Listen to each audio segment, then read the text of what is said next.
Welcome to Noona Business Podcast, episode 26, KDrama and KPop Therapy, with your hosts, Becca and Megan. Today, we invent a new dairy product, talk about the struggles of being a Kpop and Kdrama fan in a world that doesn't always understand us, and make a plea for the world to be a little bit more accepting. We also let you know why you shouldn't hate on your Unnies, because hopefully someday you will be one. And we end the show with a KDrama rom-com Mad Lib. That's what you're in for today on Noona Business. Testing. Hello. Hello. Oh, you're much louder than me. For the first time ever. Only on the podcast. I feel like I'm a loud, unrepressible voice most of the time. Guess not. Guess You just are in a my head. beautiful angel. It's because I always have an ear infection, so I don't know how loud I'm being. All right. My head's spinning. I don't even know where to start. I know. Well, we should start by saying Becca has had her first few days at her new job. Correct. It's going great. It's going great. So this is our first time meeting since you started work. That's right. Which is probably why my head is spinning. You've got a lot on your plate. And I apologize because we were just jointly going through our Twitter feed, and we have so many amazing tweets that people have been tweeting at us. Is that what they do? What do the kids say? They've been twittering around us.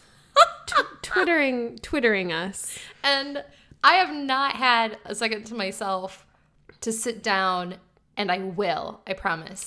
Well, and I've looked through them, but I just realized that if you click latest, you can see all the latest things that people have tweeted you. We're learning things. So for what? 6 months now? Is this like our 6-month anniversary? It's coming up. We should do a special podcast for that. Wait a minute. How do you do math? When did we start? September? December. Oh, was it December? Yeah. Oh, okay. We didn't start regularly until the end of January. So we're coming up on our 6th month. Why did I think it was September? I have no idea. That's when I bought the equipment, I think. Maybe. That's when it became real in our minds Yeah. and our hearts. Okay. That makes sense then. So anyway, congratulations on starting your new job. Thank you. Do you have any Let's Reassesses? I do. I have one. Okay. I can't say it without laughing. In the middle of reading your realistic fanfics, first off, I just read the text, and when you and I text, we text fast. Yes. So a few words have been auto-corrected to things that they shouldn't have been. I am very bad at sending misspelled words. I am not saying anything about that at all, because mine to you are terrible. No. And so I should have read through them better. However, when I get really excited, I talk really fast. I don't know why it's been bothering me all week, but when I went to say yogurt for the first time, it came out Yergurt. Saying it now. Yergurt. Is that a thing? Yergurt. It's such a ridiculous word. It's so Yergurt and mygurt. I have Yergurt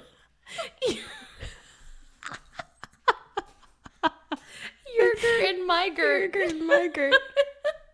So I went from working remotely, so I always worked from my house, to working in an office, which is a big change. Mm-hmm. And again, I really like my job, but I also have a 45-minute commute each way. So it's a huge adjustment for me and my family. So I've been listening to that podcast a lot in the mornings, and I'm like, because I also am stupid and decided, hey, somebody told me, it's probably good advice, when you start a new job, all your bad habits, give them all up, because it's something life-changing, where if you start new habits when you start the new job, you're more likely to keep the habits. Mm-hmm. So I gave up caffeine. I gave up a lot of sugar.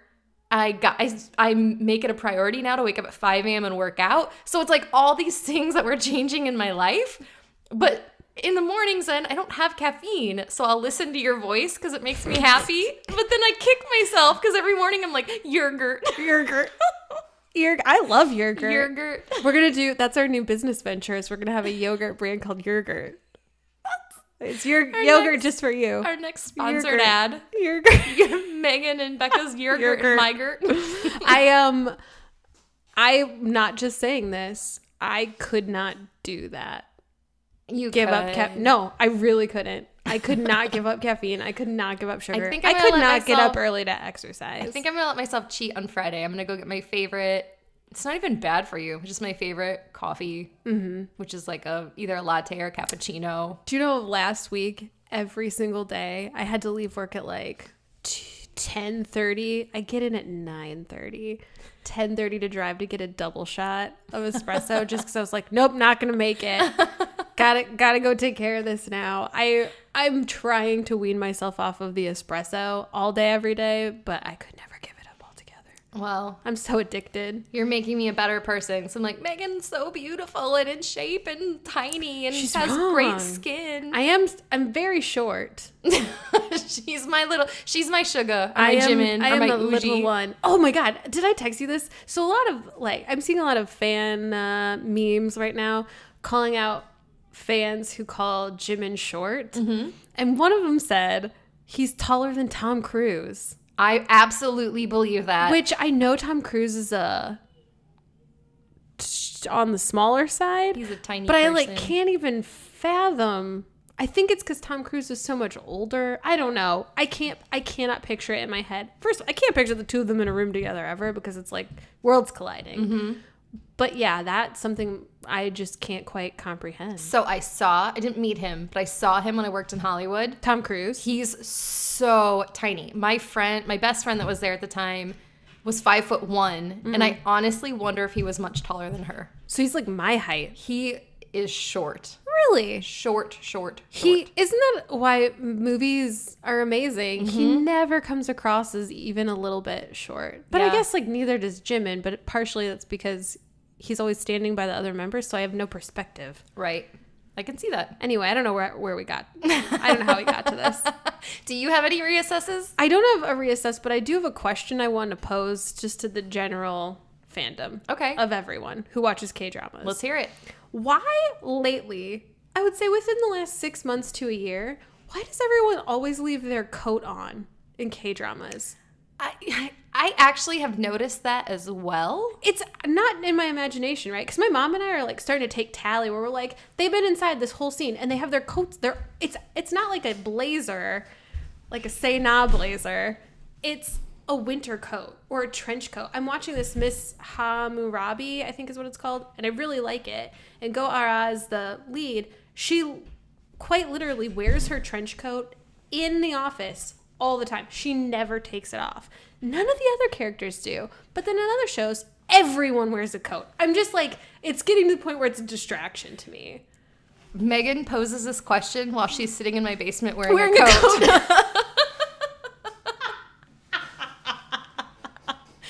Okay, you got me there. I have no defense for that. I am straight up wearing a trench coat. I'm full on Go Ara right now. You're using your hands and saying, I am it's like a passionate full about coat this. or a trench coat. And I look across the table and I'm like, I think she's wearing a trench coat right now. It's a coat that is not, you can't mistake it. It's an outdoor coat. It's like a rain slicker. It looks really good on you. I think it's from Target. Oh, I love it. Yeah. So anyway, if anybody knows what the deal with all the coats is, let us know. please let us know. It's bothering me. All right, I have two things I want to update from our last podcast real quick, and then we're going to jump into K-drama and Kpop therapy, which I need right now in my life. So last week we did the realistic BTS fan fics, and we put a call out there. If anybody wanted to write some, let us know, and we got some great responses, but I picked my favorite two. We were LOLing. We were Lolling. lolling a lot on Twittering. while you guys were twittering at around us. So my first one that we got was from our sweet listener Chris, who we love and adore. Mm-hmm. And her realistic BTS fanfic was, RM and I have a decent elevator conversation. I get off on my floor and look up all the English words he said to me that I didn't understand. It's so realistic. It's so extremely realistic. Oh man, I can't do this. This is so intimidating. This is your second language. Why are you so much smarter than me? More intelligent than I am? It's not fair. And then our second one was written in through an email. She didn't say if she wants to stay anonymous or not, so just in case, I'm going to leave her anonymous. But her realistic BTS fanfic was, I look Jin in the eyes, and I pass out from his beauty. He gets freaked out because he doesn't know how to revive me, so he starts screaming, which revives me, and the process starts all over again. And I thought that was genius. Also very realistic. Genius. I've been thinking about Jin screaming a lot lately.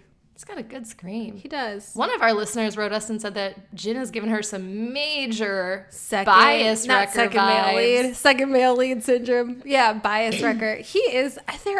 That's BTS is a bias wrecker after bias wrecker. Mm-hmm. That's the problem with BTS. All right, so let's dig in.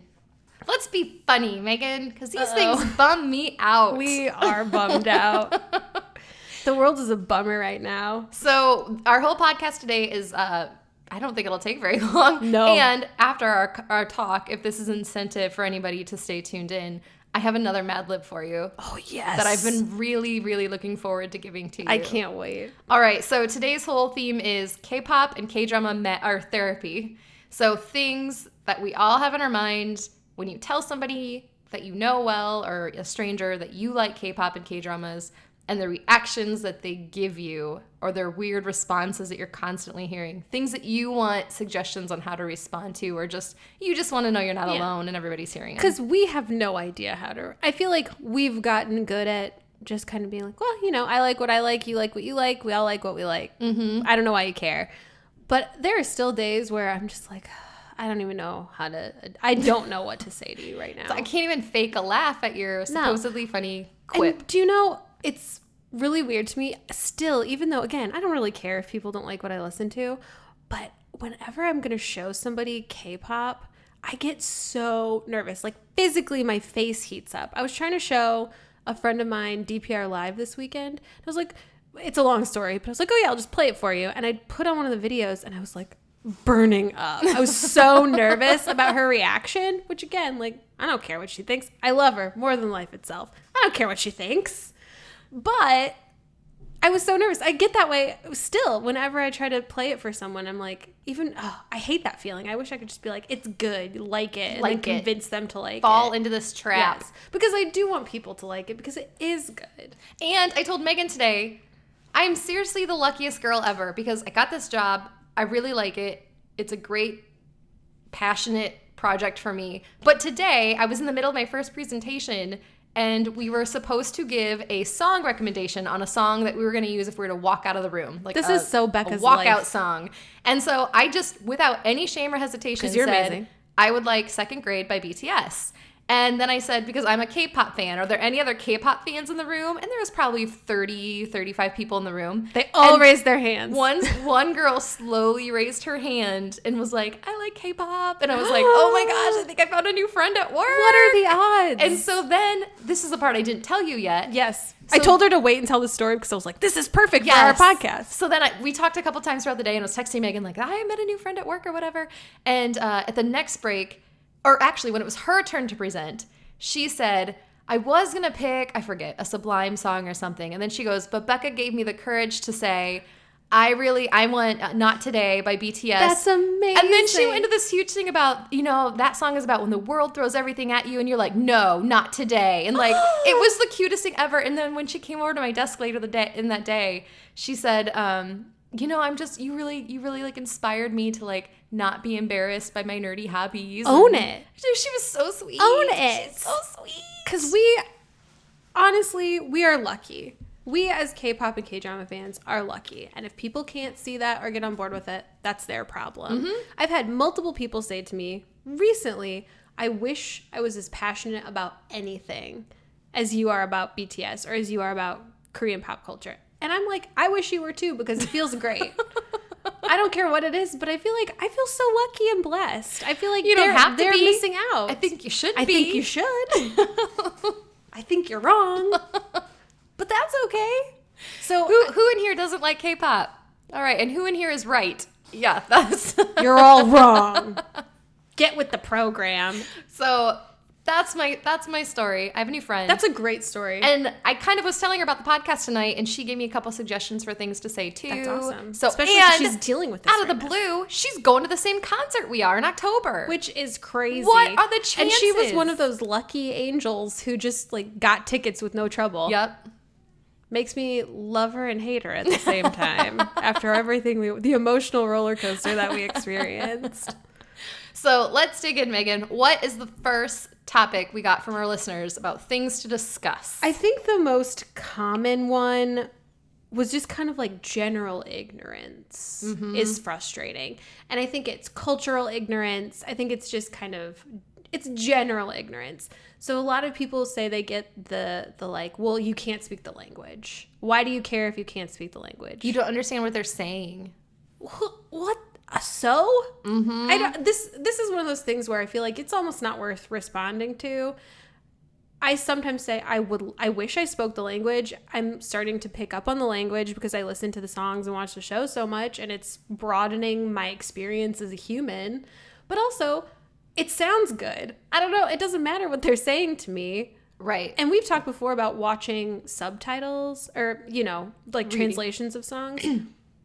It's like a whole richer experience. I don't know. It's experiencing it on two different levels because you experience it purely musically the first time because you don't know what they're saying. And then you get to experience with what's the meaning of the song, and it adds a whole new level. I'm not saying you can't have a similarly beautiful experience with a song in English or whatever language you speak. I don't know. I think it's great. So my usual retort to that, and I don't always do it, but depending on my crowd, sometimes I'm like, okay, well, you like Star Trek, and they speak Klingon or whatever it is. It's not even real. And you think that's really cool? The Lord of the Rings. I sound judgy right now only because they were judging me first. So I'm trying to throw it back and be like, this is how you're making me feel. Like, if that's what you love, go love it. Right. You have my blessing. I think that's what all of this comes back to. I am not hurting you or questioning what you like at all. So why do you need to question what I like? And I think part of it, and maybe I'm reading into it incorrectly, but what you just said about your coworkers telling you, like, I wish I loved anything as much as you love what you love. Do you think part of it is just people trying to downgrade it to be like, you're silly for loving something so much? Or they're almost jealous they don't have something, so they're trying to make you feel stupid for the thing that makes you that happy? Yes, I do think it's easier to minimize things. Because I'm guilty of it too. A couple of my coworkers love The Bachelor and The Bachelorette. I can't watch reality TV. It makes me physically sick. I just feel, not like in a judgmental way, the awkwardness of it. I can't take it. I can't do it. It stresses me out. So many confrontations, not for me. But I've catch myself saying to them, like, making little side comments about The Bachelor. And it's like, well, they aren't hard on me for liking K-pop. And it's really not different. This is just the thing that they are drawn to. Why am I judging them for this? Just because I think it's uncomfortable. It makes them happy. And it makes them really happy. They love watching it every week. It also, so sometimes, because this is more the crowd I talk to most days, is there are a lot of baseball players who are from other countries. Usually Spanish-speaking ones are the ones that I'm, like, the great ball players I'm thinking of. But it's like, I don't know, like, there's some great Japanese ball players, and there are a few North Korean ball players, South Korean ball players. And, but they do, like, if they have a great game, they have a translator there to help them with interviews. It's literally, I say the same thing to those people. Like, you still think that's the coolest thing ever. Why are you making a language barrier like a negative thing for me? I guess maybe we're lucky in that the idea of a language barrier has never bothered us. And it is frustrating to feel like you don't know what's going on. But, okay, this was something one of our listeners sent in, and I think she made an incredible point. Especially for U.S. or English-speaking countries. We churn out so much content. We're just used to having...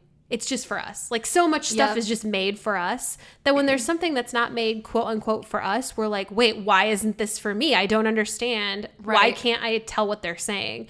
And so we're just spoiled at this point. And with the machine of the fandoms out there, in like, 12 hours? We already have translations. It's not like we're having to wait years and years for content. With the internet, especially now, I mean, it's all there for us. But like when I get frustrated because I'm like, I can't find pretty Noona who buys me food anywhere. Why is life so unfair? It's because I'm a spoiled brat. I'm not used to having to wait for TV for me. Like that, it's just one of those things where I feel like we're just we're programmed to just be like, this is on demand, ready to go. This is I can access it immediately. So we have to wait a little longer. And I think maybe that's a turnoff for people too, is they're like, well, I don't want to deal with that, not knowing what they're saying ever. It's, it's okay. Mm-hmm. Not knowing is sometimes great. It's fine. Yeah. So I don't know if we give you a very good retort for that. I feel like people throw at you. Spoiler alert. Here's going to be the retort for everything. Just ignore them. Yeah. Unless it's your family. I get that too, because family does bring it up and you don't want to just blow them off and be like, you're being jerks. Mm-hmm. But overall, it's just kind of, I feel like turn the other cheek. Shrug your shoulders. Say, I'm going to keep loving this. Mm-hmm. Because I don't see how it's any different from anything. Another one of our listeners pointed out, her mom was kind of questioning her on like, well, yeah, but why do you like it? I don't understand what you like about it. She's like, my mom watches every true crime murder show you can imagine. Yes. It's another thing where it's millions of people are obsessed with true crime. There's a whole industry dedicated to true crime. And again, it's just whatever you like. Mm-hmm. I can't do it. Again, it makes me feel very stressed out because I'm always sure that I'm going to be murdered in the exact same way that whoever was murdered was murdered. That's why I can't watch medical shows either, because I'm sure I'm going to get all the diseases. But I don't know. I feel like I'm way off topic now. No, you're not at all. I agree, because I think, especially in America, I can't really speak for other countries, but I don't think it's as bad in like Europe and Asia, but 90% of our TV shows are either reality shows or crime shows. So much. And it just desensitizes you to so many things where this is okay. Maybe this is the appeal. You're being my therapist because I'm talking it out and figuring it out as I go. That's what we both need therapy. That's what this today. therapy. Yes. But I think I had become so desensitized to murder and crime and sex, honestly, on TV, that when I first got into K-dramas, it was like romance to me was such a new concept. Because it was missing from all of my TV shows. It's not there. Including like quote unquote reality TV, where it's like, this isn't real. Like their feelings aren't genuine. Well, and they're people that I just don't want to root for. Mm-hmm. I feel like that's the new thing with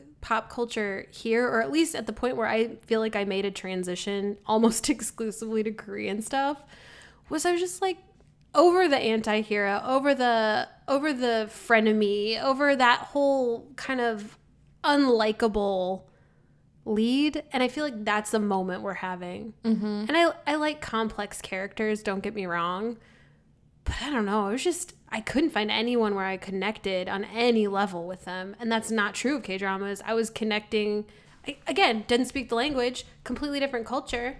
I was unfamiliar with a lot of things when I started, but I was still connecting better with these characters and these stories than I could with things made in my own country and my own language. Mm-hmm.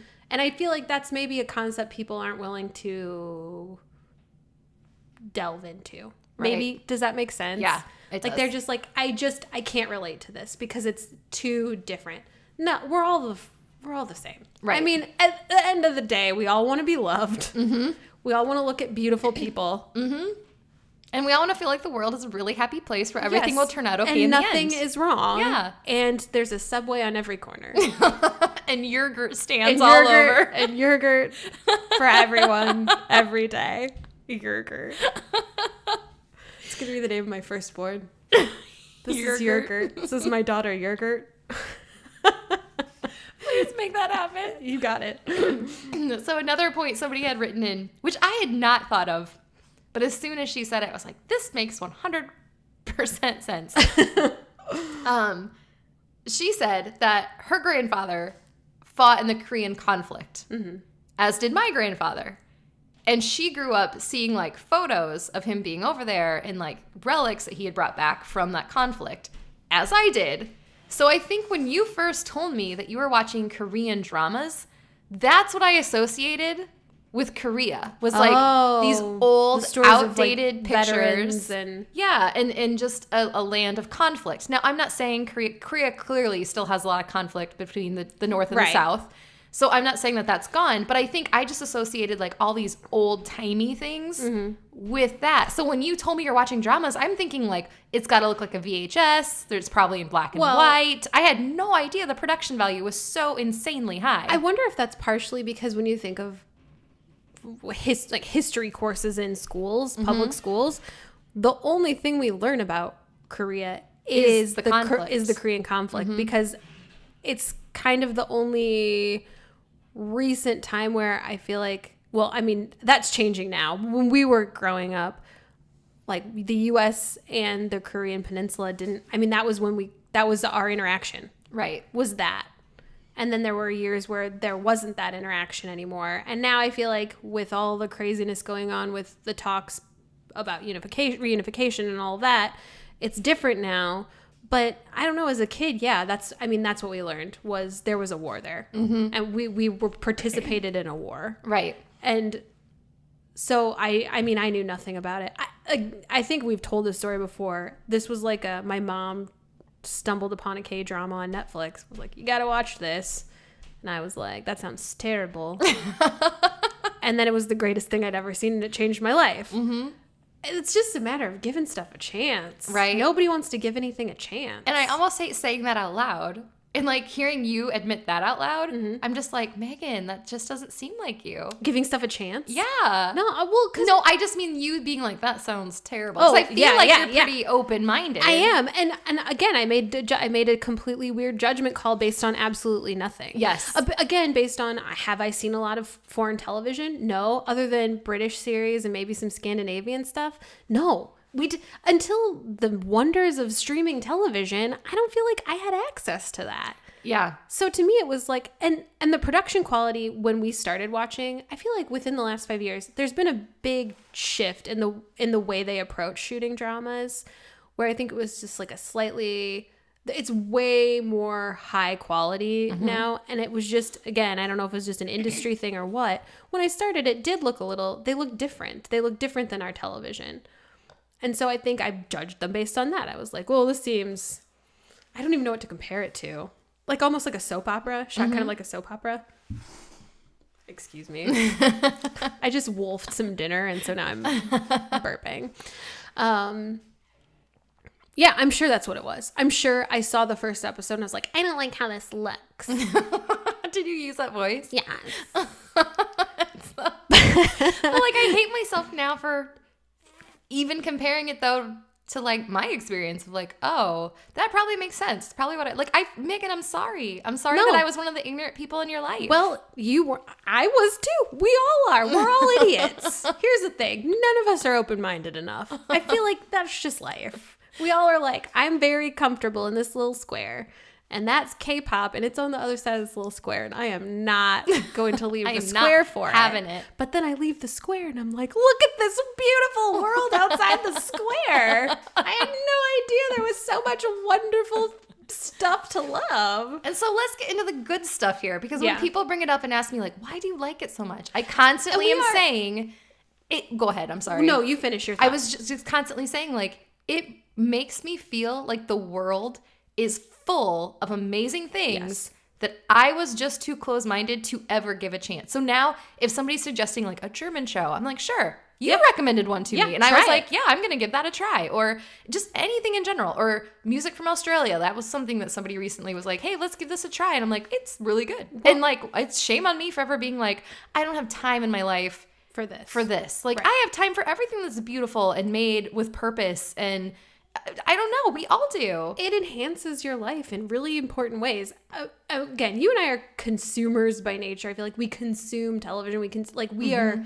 I want more. I want to experience this. I want to hear these stories. We're very curious and creative people. And we really love great storytelling, and we really love beautiful images. I mean, we're the exact people who are like, we're the people looking for this stuff. But I feel like so many more people would benefit from it if they, again, would just be like, you know what? I don't mind reading for a few minutes. Yeah, for a few minutes. I scroll through this phone for 8 hours a day and read stuff that I don't even want to read, that puts me in a bad mood. That doesn't matter. So I guess I could read, 30 minutes of a K-drama just to see if I like it. It's worth it. It's so worth it. And for every person who comes at me like, you like what?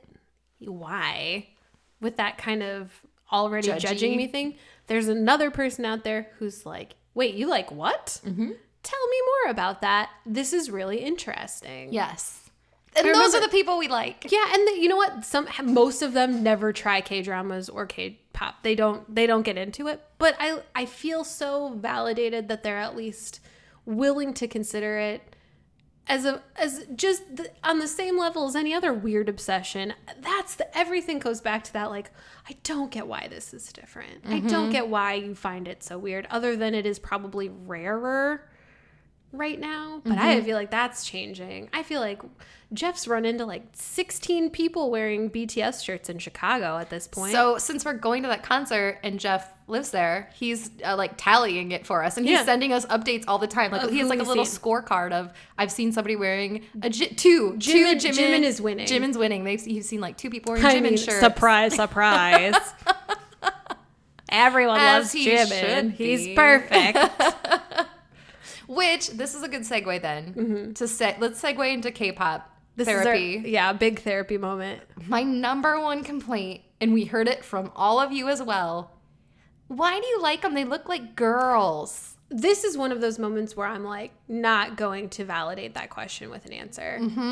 Just to begin with, again, why do you care what I find attractive? Yes. Because I have this good friend that I was showing DPR Live to. Our taste in men could not be more different. And she has shown me a picture of many a fellow who I was like, all right. A fellow? A fellow. Where I was just, I don't get it. She'll be like, oh my God, he's gorgeous. And I'll be like, he is not. You are wrong. So I don't care if you don't find them attractive. But like, come on. And this was another listener pointed out that when comments like that start coming, wait, which one are we talking about? Looking like girls? Yeah. That one? A lot of that like toxic masculinity built into our culture starts coming out of people. Like, and she's so right. They hold hands. Are they gay? That's a huge one. Huge one. They're always holding hands. They live together. I don't see why people are disgusted by hand holding. I don't either. I find it so refreshing and intimate and great to think of 2 male friends, 2 female friends being able to be physically close to each other. To me, this is, again, it's never a question where it's like, oh, they must be dating. I mean, maybe they are, and that's okay too. And you know what? It's really none of my business. Yeah, but either like, way. why do you have to? Why is this why is this a problem for you? Why do you like? Oh, okay, so you're not going to listen to them because they're holding hands. That bothers you. Then you don't deserve to listen to them. Which is so... Okay, I have so many things I need to say. I'm going to mix them all up here. But this is so hard to compartmentalize. It is. And there's so many issues that spawn off of this. Yes. So my first complaint here, when people say that, is, okay, well then, for example, a good dear friend of mine said it the other day. I just don't understand. They all look like girls. Like, what do you find so attractive? What draws you to them? And so I went on the usual thing. They're insanely talented. They're pretty much flawless. They're super in shape. Just their abilities in general and so passionate. Their hope to make the world a smaller place. Yes. How can you not be attracted to that? And they're actively... I mean, obviously I'm thinking of BTS right now, but they're actively trying to do good in the world. Yes. With they're so young and they're so successful, but they're using that success for really positive things. That's something you want to get behind. And then, so what I never want to come off as judgy. So, but I usually do, I like to ask questions to see, why are you coming from that state of mind? Are you just ignorant, or are you intentionally, you know what I mean? Do you have something deep rooted in you? Don't you, I feel like some people who say it sometimes are not people who I would think of as homophobic or insensitive, like culturally insensitive. But when they say it, I'm like, that's not okay. Like, I don't understand how you don't think that's problematic, what you're asking. Right. So what I normally ask then is, well, then who do you find attractive? Like in American culture or whatever culture. Give me the name of a celebrity that you find attractive. So usually I hear like, well, Ryan Reynolds or Justin Bieber. And I'm like, okay, because their other thing is, well, they wear makeup. Okay, well, you know that these two wear makeup too, right? I was going to make that same point. You're delusional if you think famous people don't constantly wear makeup. Constantly. And not just in movies. And you know what? Let's be honest with ourselves. When I got that sweet, sweet close-up, I want them to wear makeup because I want them to look perfect, because that's going to be burned into my eyes for a long time, and it better be good. I like the makeup. It looks great. So that stuff drives me insane. And then I think, okay, this goes back to the hand holding. where they're like, they make some sort of homophobic comment about it. For real, every single time. Oh, my thing is, okay, so if you like Justin Bieber, and I'm not saying it's just Justin Bieber, but there's a million Just American celebrities. Yeah. Oops, sorry. The things they do behind closed doors would probably make you sick. Well, like, I just don't understand why two men holding hands in public as friends is disgusting. Are we that toxic in America where men aren't allowed to show affection at all, any physical affection towards a male friend without being labeled as gay? I just think that's so, like, just saying it is making my stomach turn a little bit. And then like labeling it gay as a negative thing. Yes. That's wrong. That's wrong also. Yes. Like what is wrong with us? I just don't get it. And I think we do get to that point where we're like, it's 2018. How are we still here? We're still here. I don't know. I think the best thing that we can do in situations like that is to just be like, I don't know. If you're a good person and you're willing to say, let me tell you why what you're saying isn't great. wrong. Yeah. Let me explain to you where I'm coming from and why what you're saying bothers me. God bless you.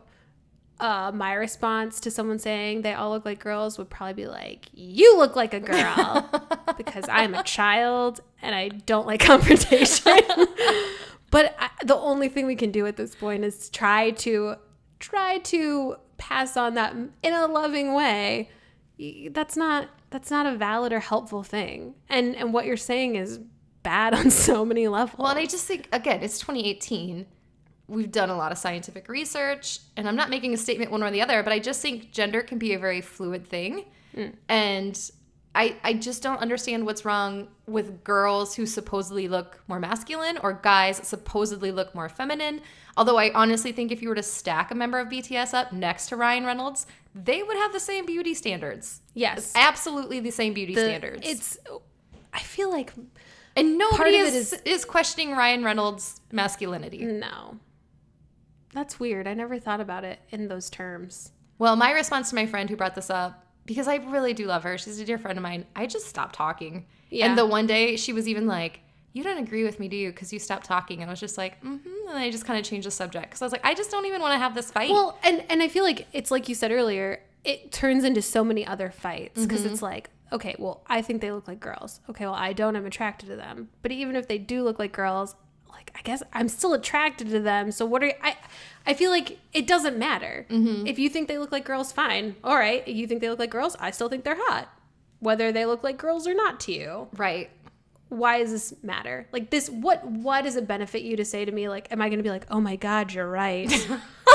This whole time I don't like them I've anymore. been in love with girls and I didn't know. That's probably not going to happen when somebody's giving me unhelpful commentary. Maybe it will, and God bless you for helping me realize about myself. But it's just like, this is a stupid statement. It's a stupid statement no matter when. Finding a flaw with something anyone likes, I think, is like, why? Why do you want to bring them down? And the other thing, it all comes back to, what does it matter? At the end of the day, how is it making their life any better by calling somebody a girl or judging their sexuality on like the way they look? It's giving you some sort of weird pleasure to make me feel worse about something. Yes. Which, joke's on you, it's not going to make me feel worse about anything because I think you're dumb. And so if you do have friends who are willing to change, which we do, we've had friends that have made comments like that before, and we've had the conversation of, let me tell you why that's hurtful. Right. Or in general, why you probably shouldn't say that in public, because you're going to offend a lot of people. Yeah.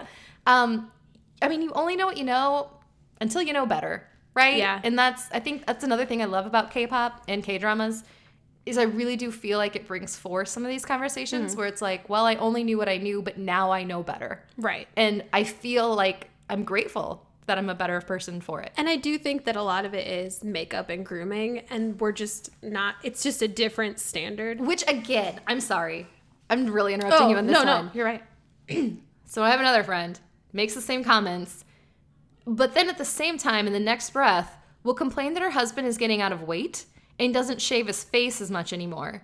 So it drives me crazy where I'm like, you are yelling at these men or For at being me like in shape. for self-love and self-care and looking then great. complaining that your husband isn't more like that. Yeah. Like, you can't have it both ways. No. I don't know. And I think a little bit of it's just like the idol standard in general. The idols are different. They're just like on a different level than everybody. And I think probably American boy bands have gotten a similar thing where they're shinier and prettier and generally better taken care of. And so I feel like everyone's instinct reaction, and it's that whole like whatever weird standards we've grown up with, is just be like, that's weird, that's not manly, that's not masculine.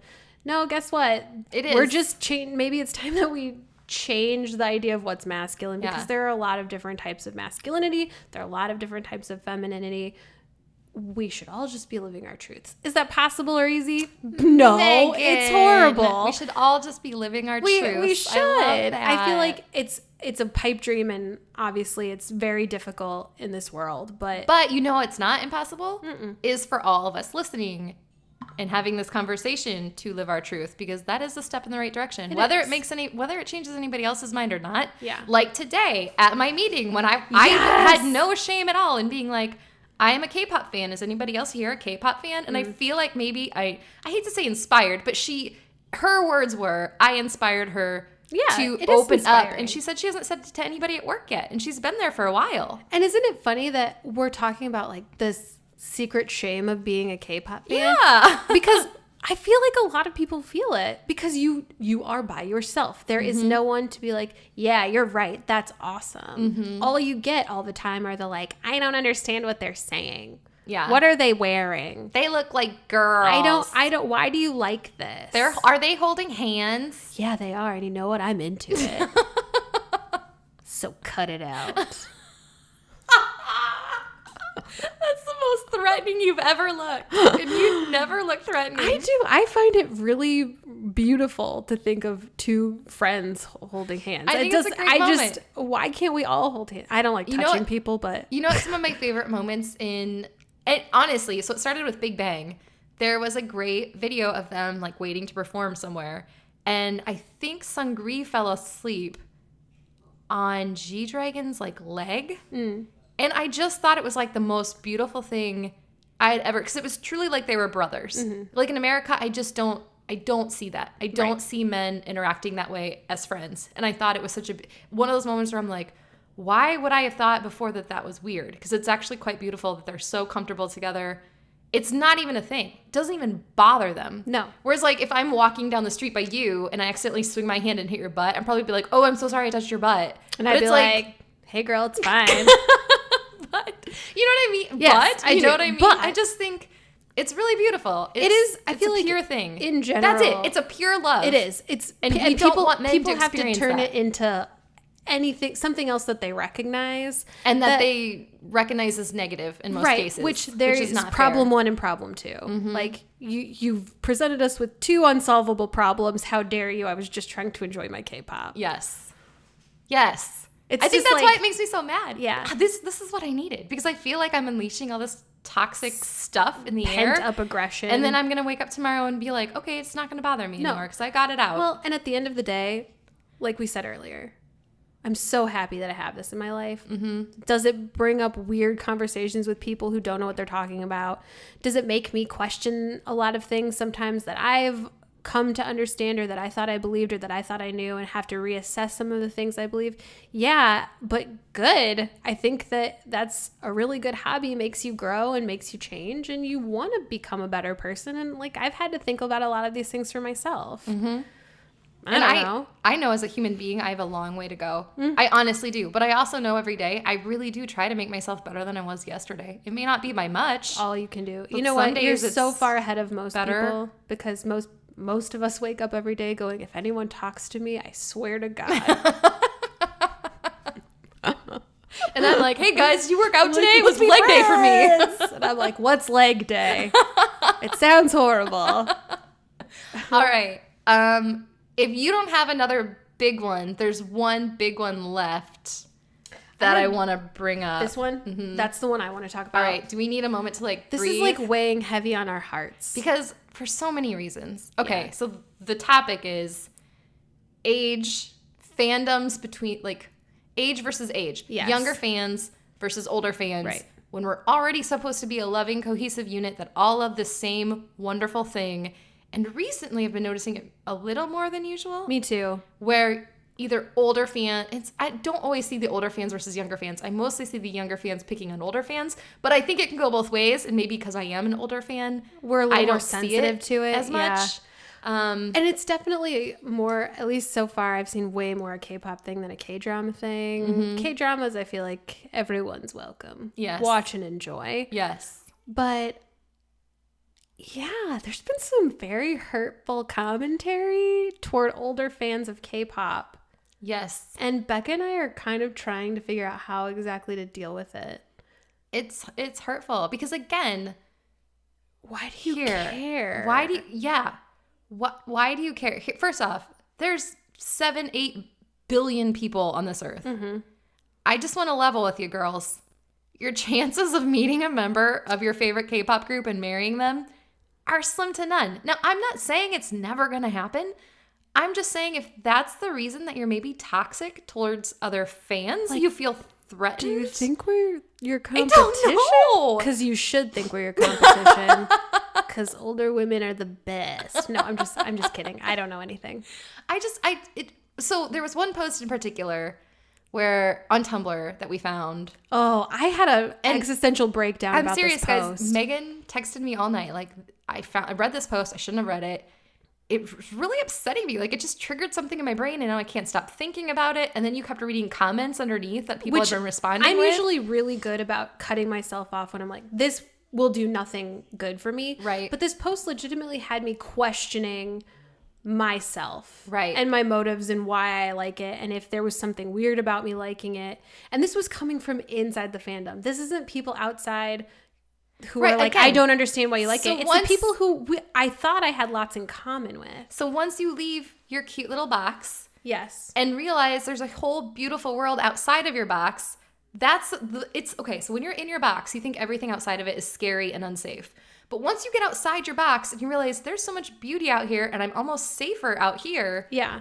Because of the masses. All these people who like all this interest and they stuff, have and I'm they're learning so open-minded. much from them. And then when something negative like that happens, then it is like, I want to run back to the box. Do I want to run back to my box? Yeah. Like, being a toxic fan is bad. So not that we're like preaching, but some of the comments that we read were just hurtful. So Megan texted me, and then you just sent me a couple snips, and I'm not kidding you guys. I probably read it at 9:00 at night. I was up till like almost 1 a.m. I couldn't stop thinking about it either. It was really upsetting. And here's the thing: we have nothing against fans of any age. No, if anything, I'm jealous of younger fans because I feel like growing up with K-pop, if I had this when I was in high school, if I was a teenager, I would have been so happy. Not that I didn't have a great young personhood. What do you call it?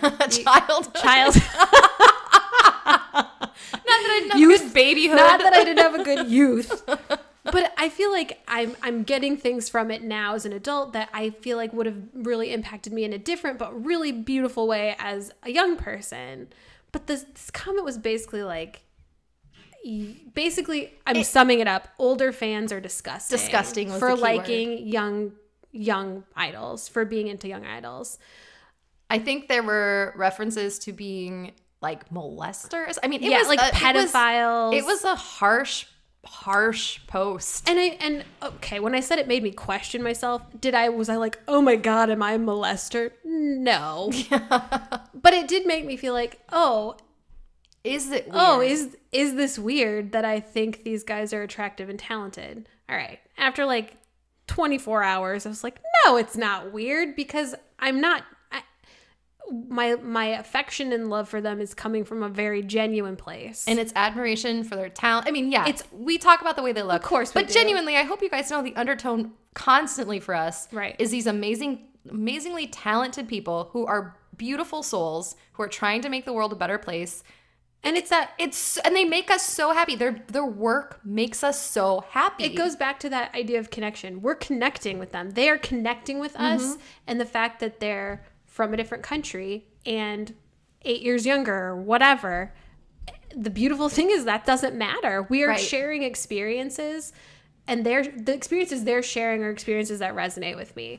So I wrote down a couple. So obviously BTS is one of the ones that we're most obsessed with, but some of their songs feel so relevant to me now as an adult that I can't even explain to you. If you think they're for you as a young person, they are, but you are still going to feel these things powerfully and and with a much better, grander life view when you're older. And it's so impactful sometimes. I read the lyrics to 4 O'Clock today. It's the song V and RM did together. I think V wrote it.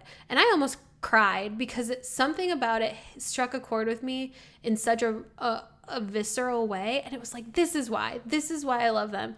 We might have nothing in common on paper, but the words they're saying right now mean so much to me. They're expressing something I could never express, that I could never find words for. It's the same. I wrote down a whole list. This is just off the top of my head.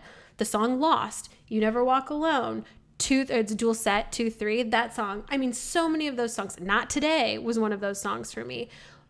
They mean so much to me now because I feel like they are connecting to me in a place that I am living right now. And I need that. I need that connection. Also, great news for younger fans.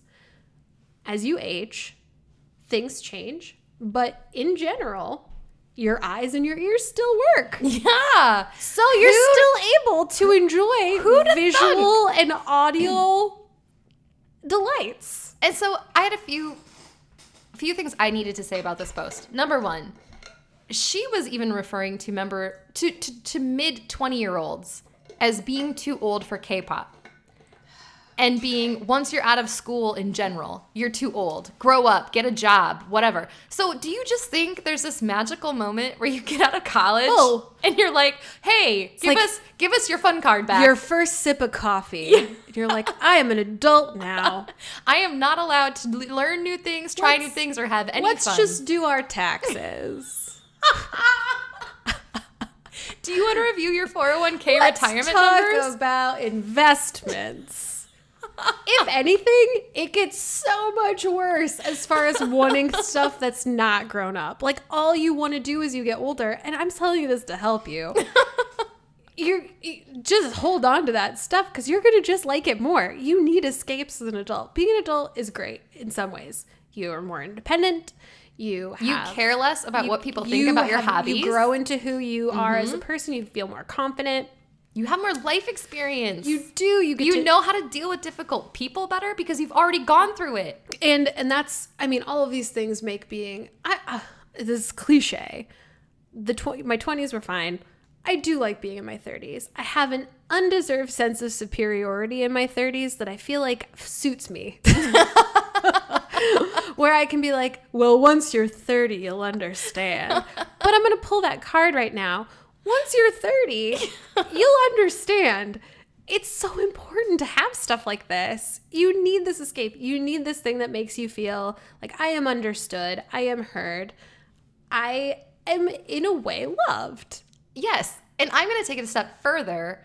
Once you're married and or have children, it makes it 10 times better. I'm telling you, I love sharing this with my kids because I feel like they get to know me better by knowing what I love and what makes me so happy. Mm-hmm. It brings us genuinely closer together for me to not be ashamed to be like, do you guys want to listen to some K-pop? Yeah, Mom. And I love it. I love it when a show will come on TV and my daughter will go, oh, it's not in Korean. I just think it's beautiful that they're growing up with images on the screen that aren't images identical to themselves or to our family. Mm-hmm. I like that. I like that a lot. And I think for anybody to judge somebody who wants to instill that in their children or with their spouse or with their family or their friends, it's harsh. Like, we should all, especially when you're younger, you should want that for everybody. I guess if any younger fan is listening who feels this way,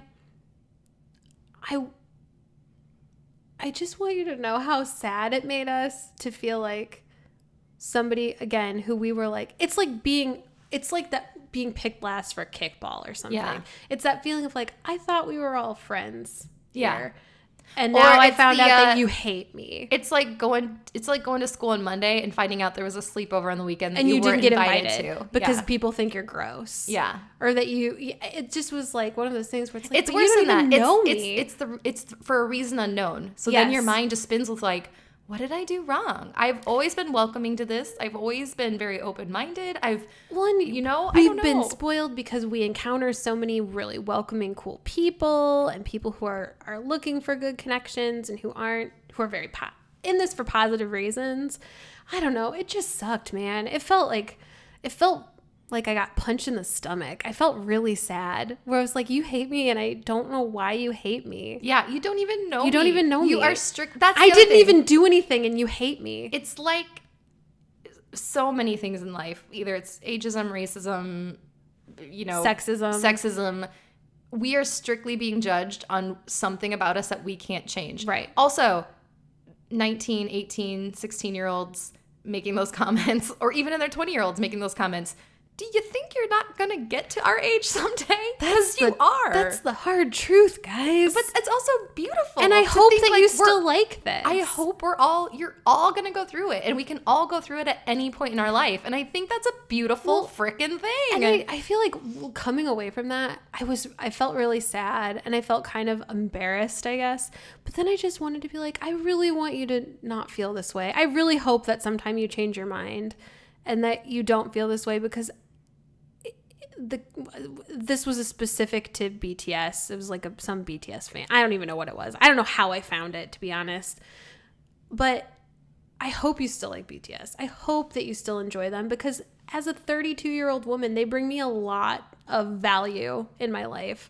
And it goes far beyond me thinking they're cute, which I guess was their primary problem. The post said something like, if you just like their music, that's fine. But if you think they're hot, I don't know what to tell you, because like I can see them. Yeah. So I can't be like, oh, they have good music, but I guess they're fine. They're too young for me. They are too young for me, but they're still good looking dudes. And here's the thing, guys. It goes back to the beauty standards. They are the ideal they're perfect looking beauty standards. And it's not, you think beauty standards just end when you're 20? No. It gets worse. When you're in your 40s, you're still trying to look like a perfect 20-year-old. It doesn't go away. You just have to use a lot more creams.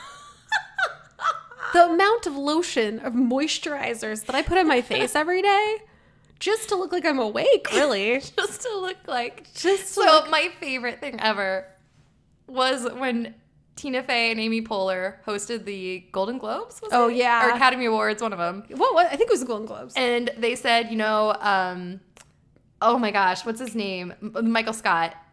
Steve Carell was nominated for an award where he had to go in early every day and for 3 hours get makeup on to make him look fatter than what he was. And he was nominated for an award because of his effort put into this or whatever. And then Tina Fey said, and I came in today after 4 hours to play my role as a human woman. It's so true. And it's absolutely so true. It's like, it's the amount of preparation just to seem normal.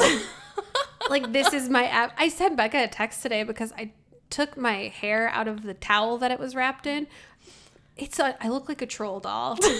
It's so knotted and ridiculous. And it's like, that's going to take me forever to fix. But I have to do it, or else people are going to be like, are you sick? What's wrong with you? No, I just didn't feel like putting in 2 hours of effort today. So, yeah. I think, okay. There was something else I want to say about the age. One last thing I want to say about the age, and this is just me being petty, and I don't get to be petty very often. Oh, I love it. Fine, young people. You take your young idols, but you know what? I get all the old ones then. Yeah, we're taking the geezers. I don't want you fantasizing about Gong Yu, Eric Moon, Jisung, Jang Hyuk, Soji Sub. I could go on and on. You don't get any of them then, because if the 9-year age difference is weird to you, they're like 18 years older than you. So don't talk to me about age. It seems so unfair. Also, like, this is such an unsolvable problem, but it's like no one really questions it when like a 30-year-old guy's into a 22-year-old girl. Yeah, then it's just all like normal for and it's older, all high fives and it's like, oh yeah, look at that. Snagged her. How she's, good job, she's out of your league. Again, but when a woman does it, it's weird. These aren't even real. Like, Yeah. I don't know these people. We're not dating. I just think that they're You're not handsome. trying to get them to date I'm not you. actively pursuing them. Now that being Mostly said, because I can't physically. she wouldn't say no. No. I like a challenge. What can I say? And I want to say this too. This is like for every person that questions or thinks I'm weird, there's a person that doesn't. For every Tumblr post like that I saw, there were 5. Because there was something going on in this BTS fandom that had brought up the issue of older fans. It was a very weird situation, which every freaking 2 weeks there's some crazy controversy going around the fandom, which I almost find fascinating because it's like ARMY it's like a government at this point where there's just like all these conversations. They really work through stuff, and some of it's very toxic, but some of them like, this was very productive. Also, Becca and I are convinced that the U.S. should just replace the FBI and the CIA with ARMY because they can find anything. But for every negative comment I found about older fans, I would find a Tumblr page or a blog or somebody saying, "You're welcome here. We don't judge you. We're happy that you're fans. We want to connect with you. We don't care about your age, your It doesn't gender, matter how your old you are. sexuality. Yes. It doesn't matter where you're from. We just want to connect with other fans." And it was like, okay, it's fine. Which, let's bring that back to the podcast, is exactly why we started this podcast. We don't care how old you are. We don't care. It doesn't matter. If you feel like you're connecting with us about anything, that's so awesome. Because you know what? Are there things I could have in common with a 17 or an 18-year-old? Absolutely. Are there things I have in common things with a 90-year-old? Heck yes. 50, 40, 30, it does not matter. We're just people, and we all have a really important common interest that we need to talk about. We need other people to enjoy with us. Please enjoy it with us. That's all we have to say. And just be nice to us, because like, man, people are so mean, and I'm not good with meanness. Bumming me out. And actually, I wanted to say one more thing. So going back to my new coworker that I met today, she loves Big Bang. She just got into K-pop 6 months ago, and she's obsessed with Big Bang. And she was telling me how sad she is about it because she realizes they're kind of somewhat disbanded for now, and she's hoping they'll get back together. But it makes me think of when we were at the Big Bang show. In our row alone, there was like a 17-year-old all the way up to an ajumma, like a genuine grandmother in our set, just in our row of 10 people. And we were all of different nationalities. It was great. So amazing. So it's not just BTS. No. It's all fandoms in general, but I just don't know I had no problem with that grandmother or her daughters or her daughter's daughters being at that concert, enjoying themselves as a family, sharing the joy that the music brought to them. I thought it was a magical thing. You know, I feel like I have to call myself out here for a second. Sorry. Like maybe 5 or 6 years ago, right when I moved back here, I went to a concert in Chicago. It was the XX. It's like an indie band. And I remember there was a couple standing near me, and the guy I was with, and they were probably in their 40s or 50s. And I said something stupid like, God, when I'm their age, I hope that I'm not out at concerts like this. Like, I don't know why it bothered me. And the guy I was with was like, why? Wouldn't you want to still be doing this when you're in your 40s and 50s? And I was like, yeah, but they don't. In my head, I think I was going like, they don't belong here. This is a young people thing. And that guy legitimately made me like, oh yeah, why did I think that? I just thought that for no reason. And so I feel like it's karma now kicking my butt, being like, remember when you judged those 2 40-year-olds at that indie show? Well, this is what it feels like. And it does not feel good. I shall never do that again. Go to where you want to go. Have fun. Enjoy it. And you know what? It goes back to you just know what you know, and then you know better. Yeah. Right? And we know better. Man. Because I'm sure I've done it before in the past, too. It's so easy to just baselessly judge people. I'm just bored with it. Being judgmental is boring. It doesn't do any good. It's terrible for the soul. It's worse for you than anybody else, because you know what? If you're judging me, it doesn't hurt me. It just hurts you. Yep. Hashtag. Megan has Yergurt. said her piece. Hashtag Yergurt. How would you even spell Yergurt? I'm spelling it in my head. Yergurt. Yergurt. Yergurt. Or it could be like, ooh, do it. YRRR. Like, Yergurt. Yergurt. I hate myself for saying it. And every time I listen to it, I like cringe You inside. are so silly. Oh, I hate it. You guys, I feel like I Yergurt. let you down. You go get frozen yogurt. Girl, let's get her yogurt. I love it. I'm only going to say yogurt Noona, like business is that brought from to you now by on. Yergurt. I'm just going to torture Becca for the rest of her life by saying every time we talk Yergurt. about yogurt. And be like, hey, do you have any yogurt? I'm on antibiotics. Can I have some yogurt? Newsflash, You know what's gonna guys. happen? This is like my nightmare come true. When we travel together, I feel like I'm gonna wake up in the morning by you whispering in my ear, Yergurt. Wait a minute. Me whispering into your ear first thing in the morning is your greatest nightmare come true? It is Because if you say, that is my greatest dream. It's every morning waking up to Becca whispering sweet nothings about yogurt into my ear. Megan, I brought you this yogurt for breakfast in bed. Be like, oh, Becca, you're perfect. I use this yogurt. Why does it bother me? I don't know. Like in the best way. Because it's adorable. I can't handle it. Your yogurt thing. Okay, everyone at home right now listening, say yogurt out loud. It is super fun to say. Yergurt. Yergurt. Yogurt. It sounds like I lived in Pennsylvania for a very brief amount of time, but I cannot confirm that this is true because I didn't live in Philly. When Tina Fey does her like Philly accent, she says Warder, and that's how this is like a Warder yogurt thing. Yogurt. And I know that I'm sure no one in Philly says yogurt, but in my head, like we're just doing a Philly accent. We're talking about Warder and yogurt. Yogurt. It's the best. When Becca says it, she's like doing like a ribbit, she like does like this motion like she's a frog. Yogurt, yogurt, yogurt, yogurt, Yergurt. yogurt. All right. Have we said our piece? We got more suggestions, and We could probably do a whole nother we just episode don't about this. have it. We probably should. Yeah. For tonight, we're positive people. Feel like we've said what we needed to say. We Again, we only know what we know. Yeah. So if we did say something insensitive, or if you disagree with us, please let us know. We want to grow. Yes, that's the point here. We're all here. It's a loving Constantly community, and we growing. should all be helping each other grow.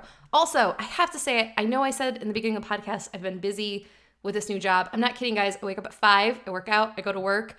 By the time I get a commute and everything, I get home at 6, and I have to be in bed by 9, and I have 3 kids to deal with between 6 and 9. So I have been getting your emails. I swear to you this weekend, I will respond. I got some super great emails, and it kills me that I can't respond. I'm sorry. Becca says she has 3 kids to deal with. She has 4. Because there's me constantly like, keep it coming. I need more Becca. I'm trying to be really good this, like, while she settles in. I'm giving you a week, just so you know. Okay, thank you. Where I will not text her during the day because I'm like, she's at work. She's busy. The last thing she needs is to come back to like 55 missed text messages from Megan. So I don't text her during the day. But then as soon as she like gives me an inch and she'll be like, hey, you know, What's up? I'll be like, okay, here are all the things that I haven't told you today. Because I'm having a much harder time adjusting to you at work than you are. It has been frighteningly easy for me. I know, that's amazing. So I'm going to keep going with it. Okay. Have we said our piece? We have. Again, yeah, like Becca said, we don't have all the answers. We're just trying to get through this crazy world And without losing our minds. let's thank everybody for helping us grow because through either following you on Twitter, for some of you, you've opened my eyes to some issues I didn't even know were issues. Not even tweeting at us, just tweeting in general. Yeah. The emails we've been getting, it's just great.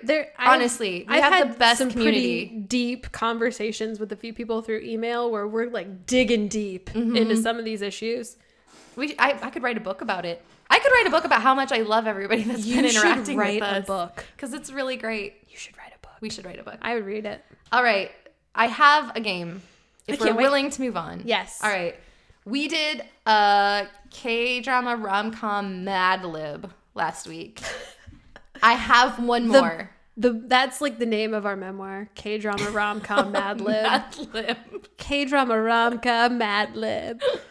So I wrote 2 last week, and I gave you the one, but this one's a little bit longer. Okay. So I was going to see if we can make this one work. Okay. Again, spoiler, this may be not funny at all. Oh, it but will we're be. trying. It will be funny. We're trying. All right, so I need an age. Megan, speaking of age, ages. 47. 47. All right, I need 3 adjectives. Descriptive words. Shiny. Okay.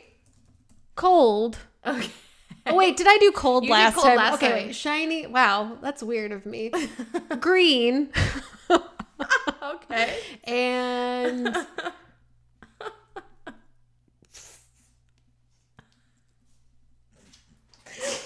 face. I can't deal with this. fluffy? Fluffy? Okay. Her rug is fluffy, so it inspired me. All right. Give me a place you would set a book down. Very specific. I know. The table. That works for me. All right. I need a type of company. Telecommunications. Whoa. All right. Now I need a department within that company. Human resources. Because I don't know any other department in a telecommunications company.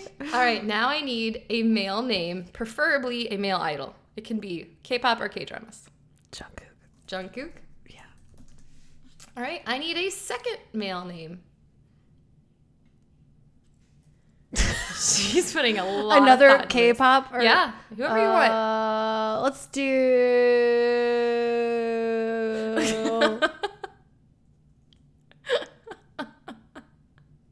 I need to give these to you the morning of. I'm like blanking. I can't think of anyone. Kim Woo Bin. It was just his birthday. All right. Now I need a high-paying job. Not in telecommunications, just in general, a high-paying job.